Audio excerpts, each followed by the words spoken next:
So Nesting, my little book, it's about beauty and it's about the hardness of life and it's about the love you have for your children while also wanting to escape from them. And it's about being honest with this and it's about living your life authentically.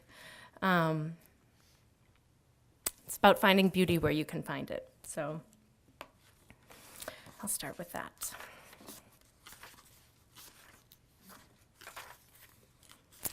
And I work at a preschool, and the children do show and share there, and they bring books from home sometimes.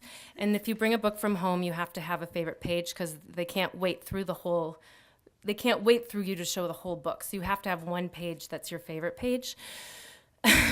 And so they'll get up there and be like, so this is my book and I like it and this is my favorite page. But I have to say my favorite page, because as my parents know, I've wanted to be a writer since I was very little. My favorite page, I have an ISBN number. Like, that's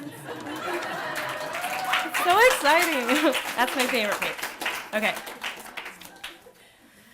Okay, so to settle. To settle, in September, in grass blades, a daffodil bulb, a tapered hole, stringy roots dangling at my wrist. Have I settled? I look into the hole.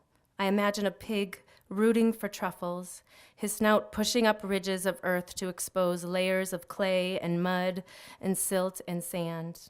And not pretty cotton candy sand that as a child I layered in a glass bottle, but more like dust that nestles in grooves between planks of the knotted wood floor, or settling into a chair, moss green mohair, chamomile tea on the table, thick with honey. We are settling into our house. A yellow light shines from the window, and there is a small barrel off the porch where I will plant red geraniums and sweet potato vine. Close. This poem is titled Close. This is about how close you can be to people, whether it's your partner or your child, to the point that sometimes you look at them and don't know who they are. You feel like you don't know anything about them, and then you realize it's because you're so close. You can't quite separate yourself from them. So, close. I wonder at times if I really know you, standing there grinding the coffee beans, while I stand here touching this window. Then you bring me a sweet, or take all the bundles from my arms.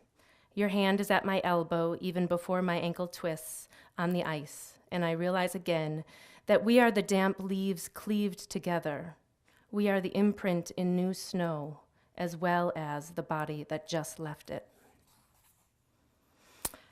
This poem is called Rising, and it's about that last trimester. Is Angie here? Yeah, Angie's here. It's about that last trimester or where you're just waiting and you're waiting for that baby to come.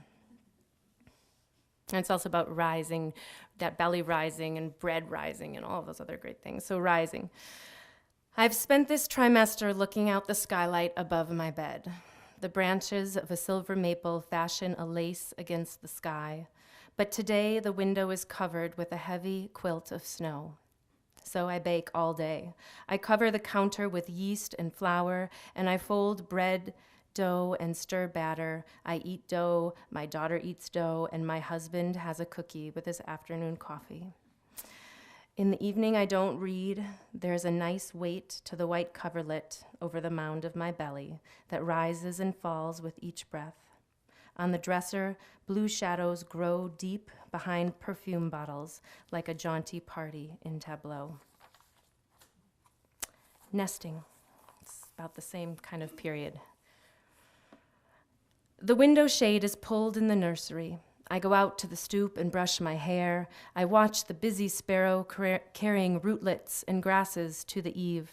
I go out and come back, shopping bags dangling from my wrist. I go out and come back with a trinket for the shelf. I wear a path like the deer in the woods, cupped depressions in the soft March mud. Soon, baby songbirds will stretch their white throats and bleat, their feathers tucked inside a good nest, made from twigs and a few strands of blonde hair.